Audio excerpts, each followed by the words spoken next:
saya Denny Suharyanto, calon guru penggerak angkatan 6 dari SMK Negeri 1 Banjar. Pendidikan merupakan proses menuntun terhadap kodrat yang ada pada anak. Salah satu proses menuntun tersebut ada yang namanya restitusi.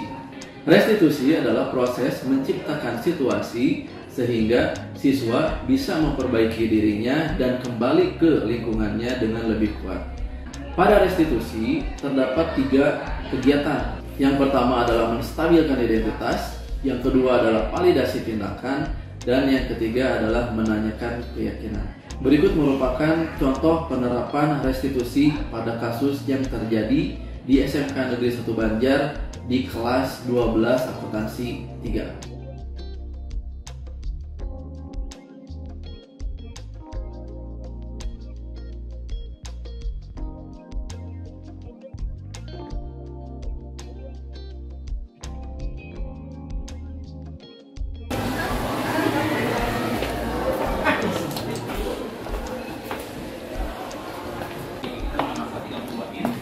Assalamualaikum.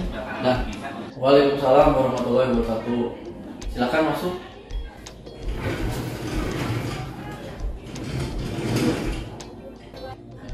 Dek, silakan duduk, Dek. Apa kabar, Dek? Alhamdulillah baik, Pak. Oh, gini, Dek. Bapak mendengar kabar mengenai pertikaian kamu dengan Rizky di kelas. Kira-kira ceritanya seperti apa, Dek? Jadi kan gini, Pak. Kemarin itu pas waktu pelajaran PAKL, ada tuh minjem penggarisnya si Rizky. Tapi kenapa si Rizky harus marah sama Ade gitu loh, Pak? Oh gitu, Dek. Iya, Bapak teh kemarin teh mendengar mengenai pertikaian Ade dan Rizky. Dan katanya Ade disebut tukang fitnah ya oleh Rizky. Iya, Pak. Saya dibilang gitu sama si Rizky. Ya otomatis dong saya kesal sama si Rizky. Iya sih, Dek. Bapak juga pasti kesel kalau misalkan ada orang yang memfitnah Bapak, yang menuduh Bapak mencuri. Bapak pun pasti sama seperti Ade, marah, kesel ketika dibilang seperti itu. Terus, Dek, apa yang Ade lakukan waktu itu? Ya Ade marah-marah, Pak, sama Rizky. Soalnya kan Rizky memfitnah Ade. Jadi Ade pukulin si penggarisnya itu ke meja sampai belah. Wah, sampai begitu ya, Dek? Ade pasti melakukan itu karena suatu alasan kan? Kira-kira alasan Ade apa? Ya iyalah, Pak. Ade gak terima dibilang kayak gitu. Orang Ade cuma pinjem kok, masa dibilang mencuri? Bagus ya, Dek.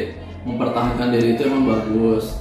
Terus Bapak pengen tanya, sebelumnya Ade minta izin dulu nggak ke Rizky untuk pinjam penggaris? Gak bilang secara langsung sih, Pak. Cuman waktu pas Ade ngambil, Rizky juga lihat. Masa harus Ade bilang lagi? Ya kan gak harus bilang aku nyuri juga, Pak. Oh gitu, Dek. Baik, ayo kita coba ingat lagi kesepakatan kelas yang sudah kita bentuk di kelas, yaitu ada berakhlak mulia, menghargai orang lain, menghargai diri sendiri, dan menjaga kebersihan. Nih, kalau menurut Ade, ketika ada orang yang mengambil barang orang lain tanpa izin lalu marah-marah, kira-kira itu baik atau enggak? Enggak sih, Pak. Ya bener, deh. Menurut Ade kira-kira kesepakatan kelas apa yang dilanggar? Kayaknya menghargai orang lain ya, Pak. Nah itu benar deh. Jadi sebenarnya Ade kan sudah mengambil barang orang lain, Rizky, tanpa izin dulu ke Rizky. Kemudian Ade marah-marah. Jadi sebenarnya itu merupakan tindakan yang kurang baik karena itu juga sudah melanggar kesepakatan kelas. Kira-kira deh, menurut Ade supaya tidak terjadi lagi hal seperti itu ke depannya, apa yang harus dilakukan? Kalau menurut Ade sih, kalau misalkan mau minjem, apa salahnya sih, Pak? Harus bilang ke orangnya kalau misalkan mau minjem. Itu aja sih, Pak. Ya bener deh. Akhirnya kita tahu ya permasalahannya seperti apa dan solusinya seperti apa. Bapak tidak menyalahkan Ade, Bapak pun tidak menyalahkan Rizky. Kita tidak mencari orang yang salah, tapi kita harus menyelesaikan permasalahan yang ada. Ade terima kasih ya sudah berkoordinasi dengan Bapak. Silakan Ade kembali lagi ke kelas. Terima kasih kembali Pak atas arahan Bapak kepada adik. Iya. Insya Allah adik akan memperbaiki perilaku adik dalam kehidupan sehari-hari adik. Dan juga adik ucapin terima kasih banyak karena Bapak udah membimbing adik.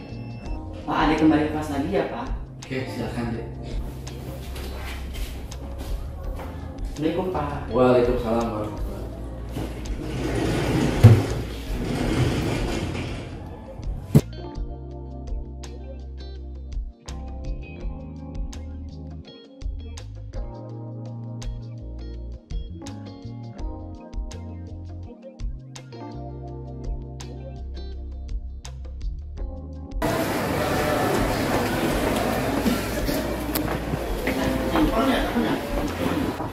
Assalamualaikum. Waalaikumsalam warahmatullahi wabarakatuh. Silakan masuk.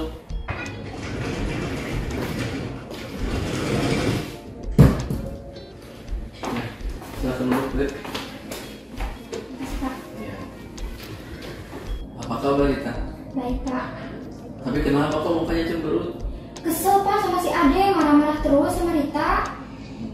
Iya sih, Rita. Kalau misalkan ada orang yang marah ke Bapak pun pasti kesal dan marah terhadap orang itu. Lalu pas ada yang marah ke Rita, apa yang Rita lakukan?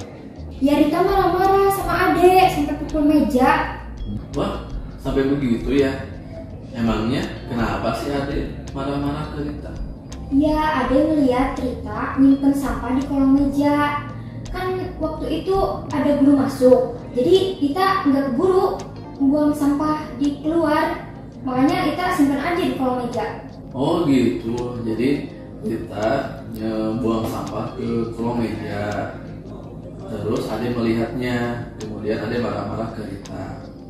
Kemudian Rita balik marah ke Ade, begitu.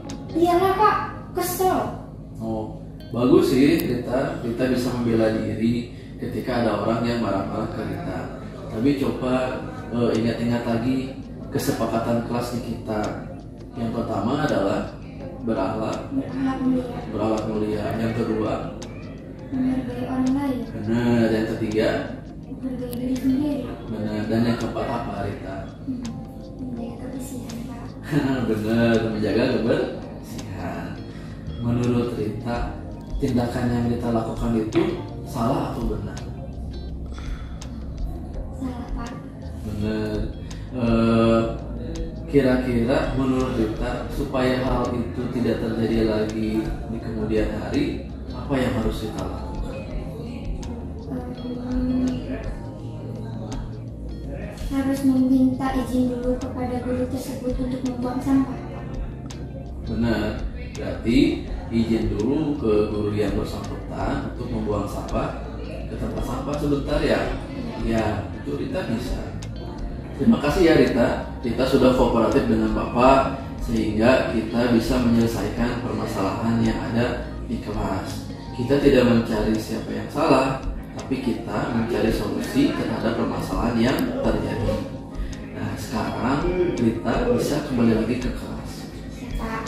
Terima kasih Pak atas bimbingannya. Terima kasih juga sudah mengingatkan Rita untuk selalu menjaga kebersihan. Kita kembali ke kelas dulu ya Pak. Ya. Assalamualaikum. Waalaikumsalam. Semoga video ini bermanfaat. Terima kasih. Assalamualaikum warahmatullahi wabarakatuh.